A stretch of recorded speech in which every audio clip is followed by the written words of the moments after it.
Secara geografis, Kerajaan Banten terletak di Provinsi Banten. Wilayah kerajaan ini meliputi bagian barat Pulau Jawa, seluruh bagian Lampung, serta sebagian selatan Pulau Jawa Barat. Hal ini menjadikan Kerajaan Banten sebagai penguasa jalur perdagangan serta pelayaran yang melewati Selat Sunda. Nama saya Hendri Saputra, nomor absen 14. Oke, selanjutnya yaitu kehidupan sosial politik Kesultanan Banten. Yang pertama, kehidupan sosial Kesultanan Banten.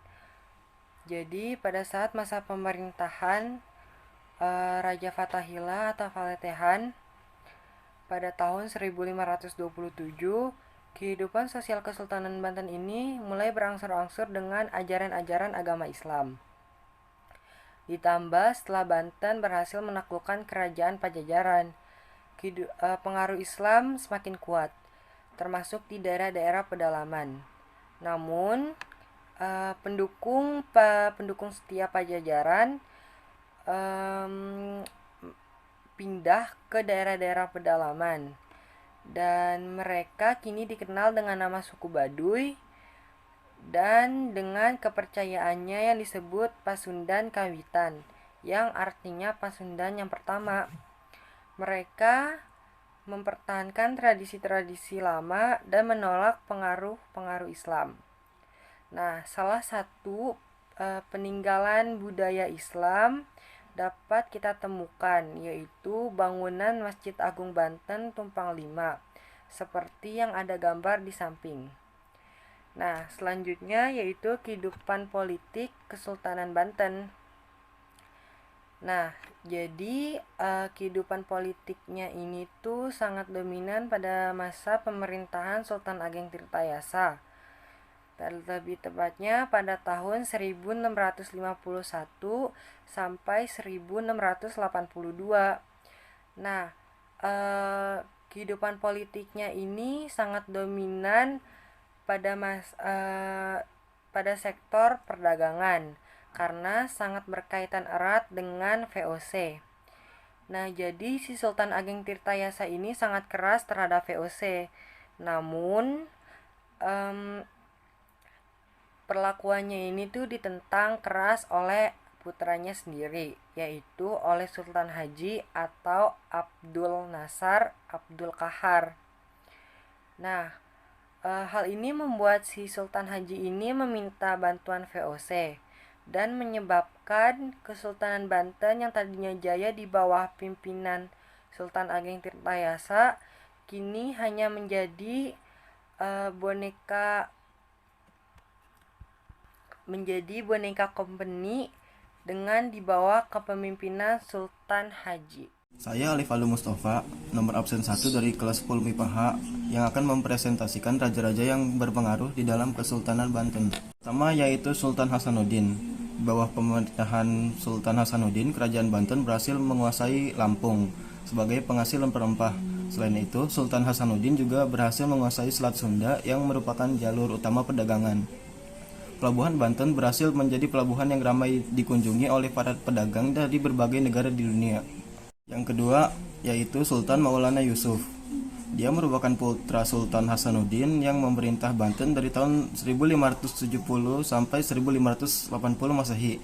Sekitar tahun 1579, Maulana Yusuf berhasil menaklukkan kerajaan Pajajaran di Pakuan Bogor sekaligus menyingkirkan rajanya Prabu Sedah. Ini mengakibatkan rakyat Pajajaran banyak yang mengungsi ke daerah pegunungan dan sampai sekarang dikenal sebagai orang-orang Baduy di Rangkas Bitung, Banten. Ketiga yaitu Sultan Maulana Muhammad. Begitu Sultan Maulana Yusuf wafat, putra beliau yang bernama Maulana Muhammad naik tahta saat usia 9 tahun. Karena Maulana Muhammad masih begitu muda, maka pemerintahannya dijalankan oleh Mangkubumi Jaya Negara sampai beliau dewasa di tahun 1580 sampai 1596. Setelah memerintah selama 16 tahun, Sultan Maulana Muhammad akhirnya meninggal dalam pertempuran di Kesultanan Palembang pada usia ke-97 tahun. Keempat yaitu Pangeran Ratu atau Abdul Mufahir. Dalam usia 5 bulan, Pangeran Ratu akhirnya menjadi Sultan Kerajaan Banten keempat pada tahun 1596 sampai tahun 1651. Sambil menunggu pangeran dewasa, untuk sementara pemerintahan dijalankan oleh Mangkubumi Rana Manggala.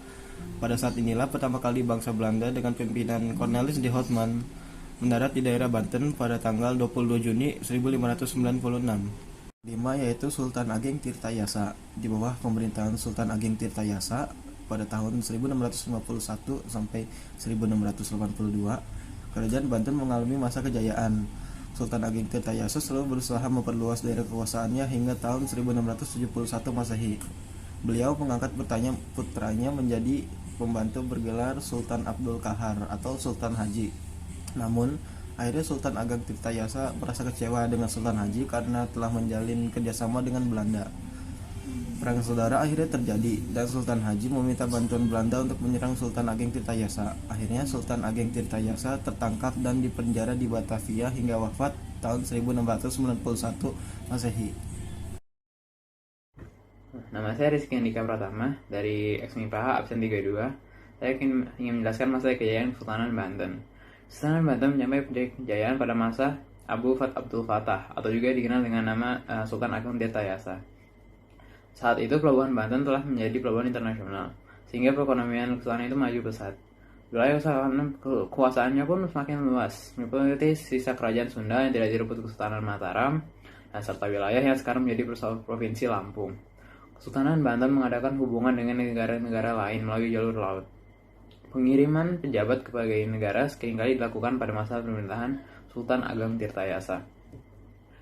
Inilah masa-masa keemasan Kesultanan Banten. Sultan Ageng Tirtayasa mengirimkan 2 orang utusannya ke Inggris sebagai duta besar, juga untuk membeli senjata. Selain itu juga Sultan menggalang hubungan baik dengan Aceh, Makassar, India, Mongol, Turki, dan Arab. Para penguasa Banten yang pergi ke Arab untuk menunaikan haji dan ke Inggris untuk menunaikan tugas sebagai utusan menggunakan kapal milik pedagang Inggris. Sebagai Sultan ke-6, Sultan Ageng Tirtayasa tegas menentang segala penduduk penjajahan bangsa asing atas negaranya. Ia tidak pernah berkeinginan untuk berkompromi dengan Belanda. Pada 1645, hubungan Banten dengan Belanda semakin panas. Pada 1696, pasukan Banten bergerilya di sekitar Batavia. Setahun kemudian, Belanda menawarkan perjanjian damai. Lantaran perjanjian itu hanya menguntungkan Belanda, Sultan Banten menolaknya. Pada 1580, meletuslah perang besar antara Banten dan Belanda. Perang itu berakhir pada 10 Juli 1659 dengan ditandai penandatanganan perjanjian gencatan senjata. Sultan Ageng Tirtayasa memiliki putra mahkota bernama Abdul Qahar. Ia diangkat sebagai putra mahkota pada tanggal 16 Februari 1671 dengan gelar Sunan Abu Nasar Abdul Qahar yang dikenal juga sebagai Sultan Haji. Putra mahkota inilah yang menjadi sejalan bagi Belanda untuk mengadu domba Sultan dengan putranya sendiri. Sultan Haji menginginkan perdamaian dengan Belanda dengan mengirim surat pada 1680 dan menyatakan bahwa ia adalah penguasa Banten sepenuhnya, bukan lagi Sultan Ageng Tirtayasa. Pada 26 Februari 1682, Sultan Ageng Tirtayasa menyerbu Surosawan dengan tempat Sultan Haji berkedudukan. Serangan tersebut berhasil, namun kemudian Surosawan direbut oleh Belanda di bawah kepemimpinan Kapten Tak. Pemerintahan Banten selanjutnya dipegang oleh Sultan Haji. Ya, dilanjutkan oleh Gilbert untuk masa keruntuhannya. Nama saya Filber Fufian, absen 13. Sekarang saya akan menjelaskan tentang masa keruntuhan pada Kerajaan Banten. Masa keruntuhan Kerajaan Banten diawali pada akhir pemerintahan Sultan Ageng Tirtayasa. Pada saat itu, Sultan Ageng Tirtayasa menentang VOC. Tetapi, penentangan terhadap VOC ini tidak disetujui oleh Sultan Haji yang pada saat itu merupakan raja muda di Kesultanan Banten. Hal ini menimbulkan keretakan pada istana Kesultanan Banten. Kemudian, keretakan ini pun dimanfaatkan oleh VOC dengan menyusungkan politik divide et impera. Pada tahun 1680, perselisihan antara Sultan Ageng Tirtayasa dan Sultan Haji semakin kuat. Lalu, VOC yang melihat pertikaian tersebut kemudian berusaha menjalankan politiknya dengan membantu Sultan Haji melancarkan serangan terhadap Sultan Ageng Tirtayasa yang kemudian memicu perang saudara. Lantas, Pada tahun 1683, Sultan Ageng pun ditangkap dan ditahan di Batavia. Setelah itu, melalui Sultan Haji, VOC mendapatkan sejumlah wilayah di Lampung dan mendapatkan hak untuk memonopoli perdagangan lada di Lampung. Setelah Sultan Haji wafat, pengaruh VOC di Kesultanan Banten pun semakin kuat.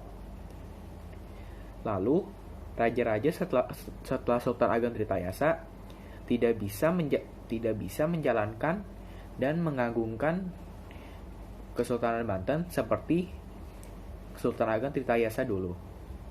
Lantas, banyak terjadi masalah di Kesultanan Banten, seperti ketidakpuasan masyarakat terhadap Kesultanan Banten dan terjadinya perang saudara. Pada akhirnya, Kerajaan Banten pun runtuh di atas naungan VOC.